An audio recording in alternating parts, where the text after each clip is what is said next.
I've been seeing a lot of TikToks lately about people complaining about how hard it is to live in America and everything's more expensive and it's a third world country with a Gucci belt. And I just want you to know one thing. You are not crazy. That is fact. We rank 25th in the world for economic freedom, 129th in global peace, the land of the 15th freest, 15th, 17th for quality of life, 20th for gender equality, 18th for healthcare. But we spend more than anybody else. We have the lowest life expectancy for men and women of any country with a high GDP.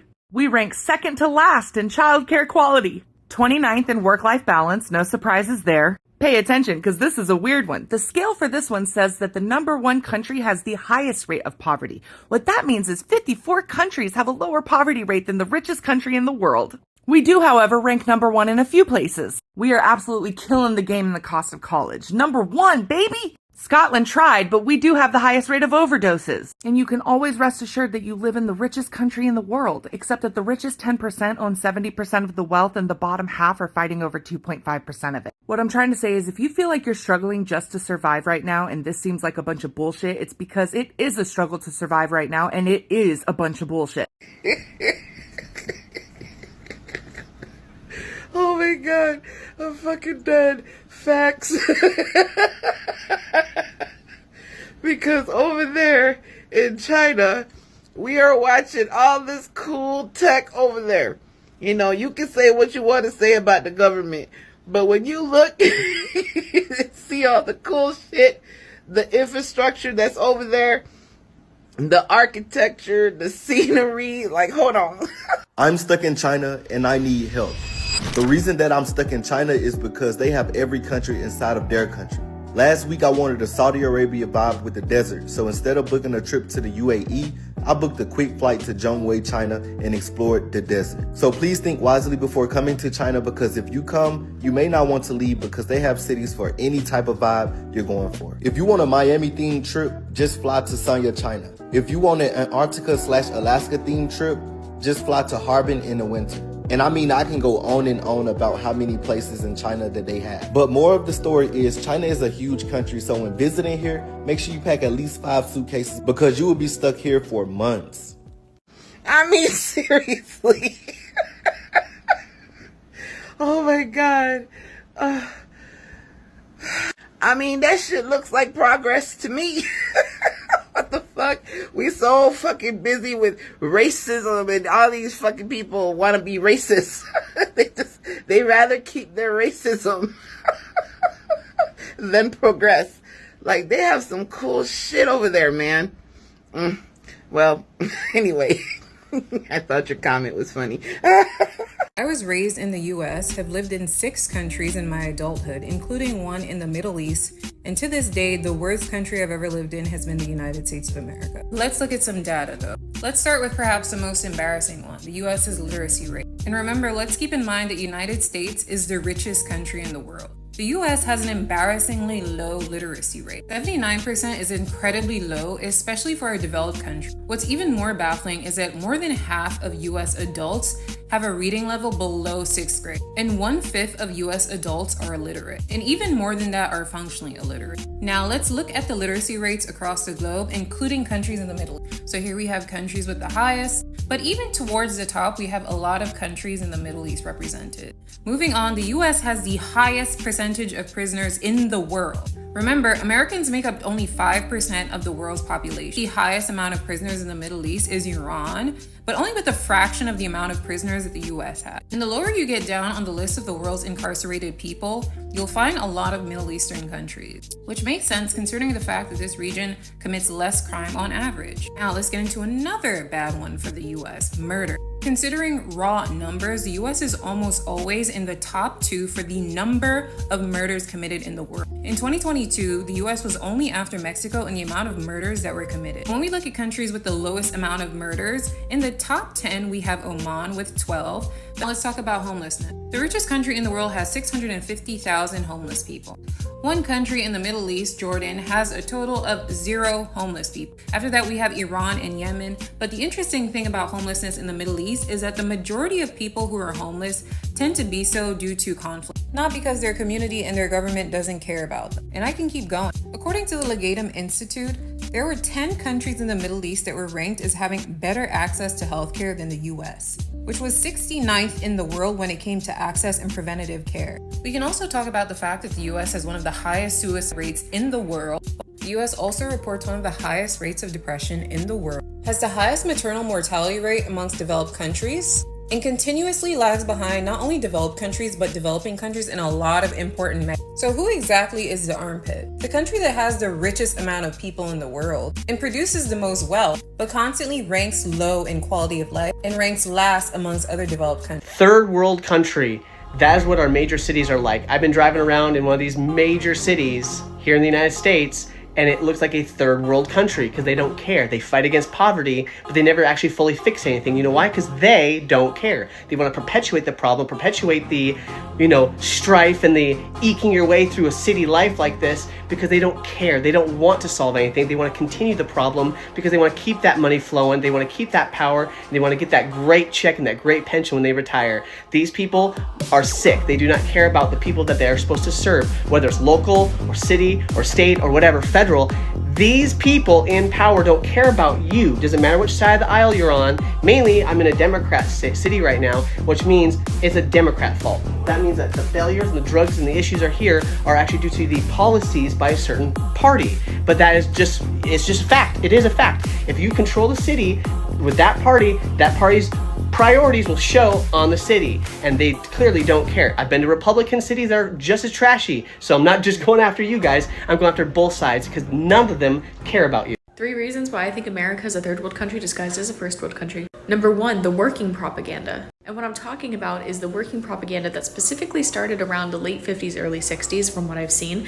And it's the basic idea that people are going to compete to see who can suffer the most and who can work themselves to death the most. So if you've ever heard somebody say pull yourself up by the bootstraps when you're completely suffering and working a full-time job at the same time, that's working propaganda. If you've ever heard somebody tell you that they worked 80 hours this week, so you working 60 hours is nothing and you don't know what it's like to actually work a real job, that's working propaganda. This idea that we should cut social programs because if I'm suffering, you have to suffer too, just like me, that's working propaganda. And it's also my least favorite thing about Americans. And number 2 being that the inflation, along with price gouging and the impending recession coming, has gotten so bad, specifically on food costs and living costs, that the military had to make a military benefit allowance program to help their military members because they're suffering big time right now. And unfortunately, military members cannot get on food stamps the majority of the time, depending on their rank and family situation. And it's because food stamps is already a very restrictive program and very difficult to get on, but they also go by gross pay. And if you know anything about the military, gross pay is not your actual pay, and it's not anywhere near your actual pay.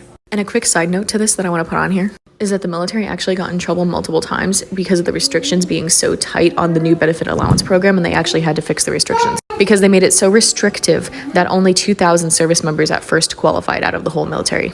And they haven't even fully fixed it yet because this program just started in January.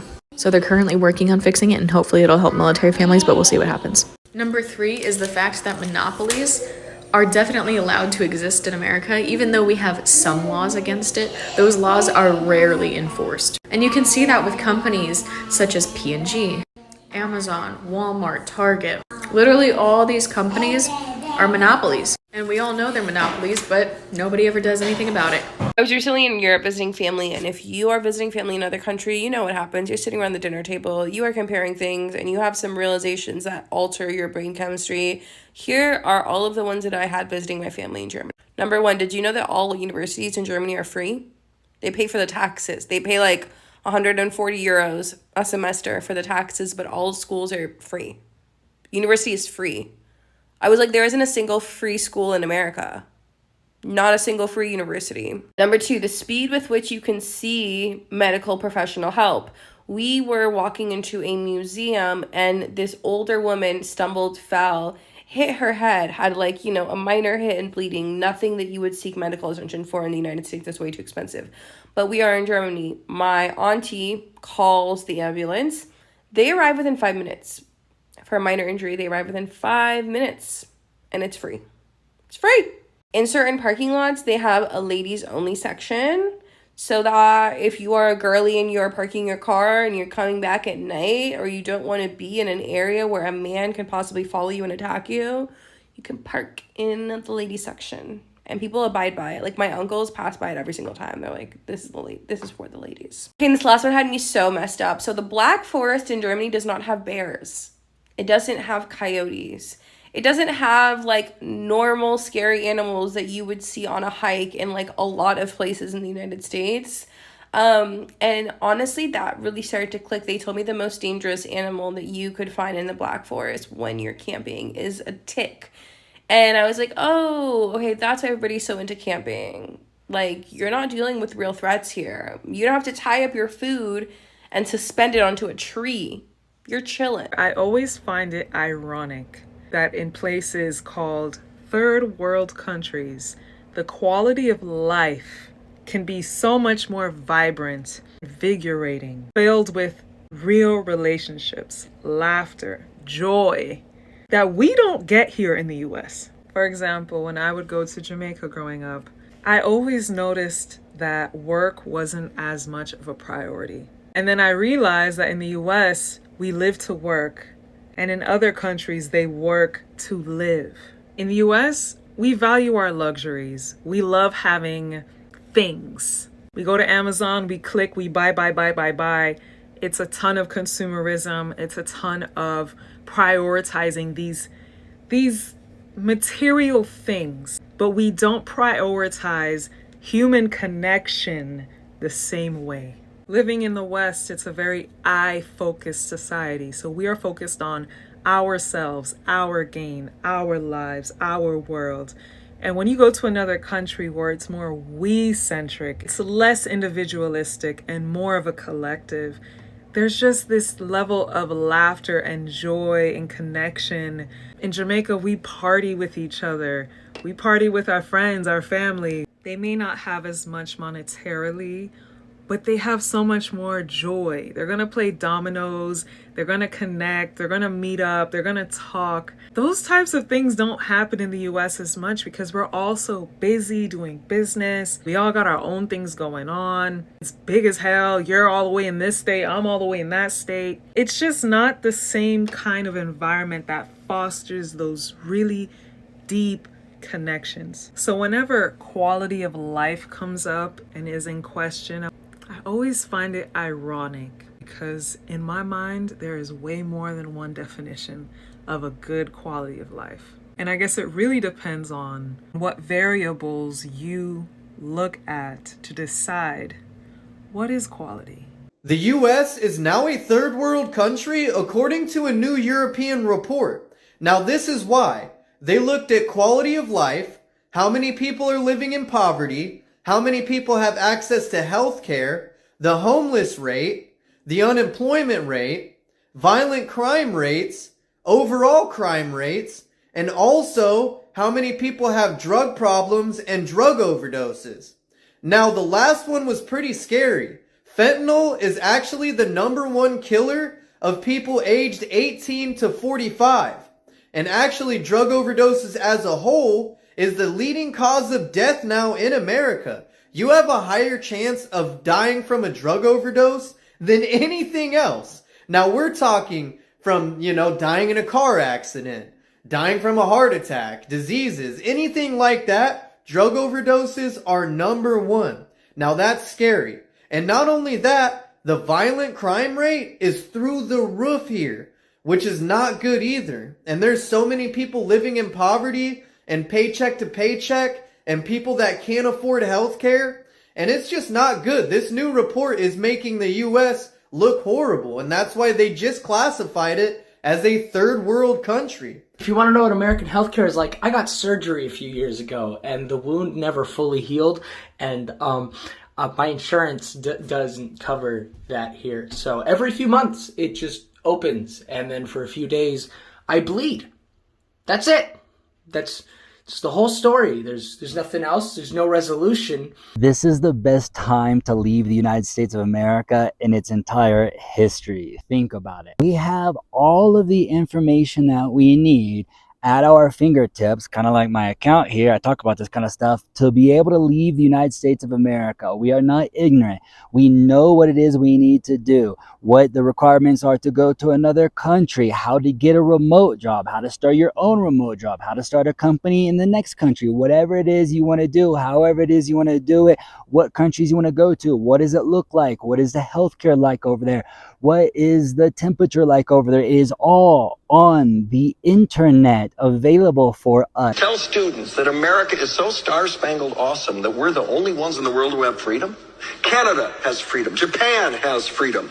The UK, France, Italy, Germany, Spain, Australia, Belgium has freedom. So 207 sovereign states in the world, like 180 of them have freedom. All right. And yet you, sorority girl, just in case you accidentally wander into a voting booth one day, there's some things you should know. And one of them is there is absolutely no evidence to support the statement that we're the greatest country in the world. We're 7th in literacy, 27th in math, 22nd in science, 49th in life expectancy, 178th in infant mortality, 3rd in median household income, number 4 in labor force, and number 4 in exports. We lead the world in only 3 categories: number of incarcerated citizens per capita, number of adults who believe angels are real, and defense spending, where we spend more than the next 26 countries combined, 25 of whom are allies. Hot take: the United States is just a really overpriced, expensive third world country that doesn't even have good food. Like, at least when you go to third world countries, you know, like in Southeast Asia or South America, they've got good food, and they got culture,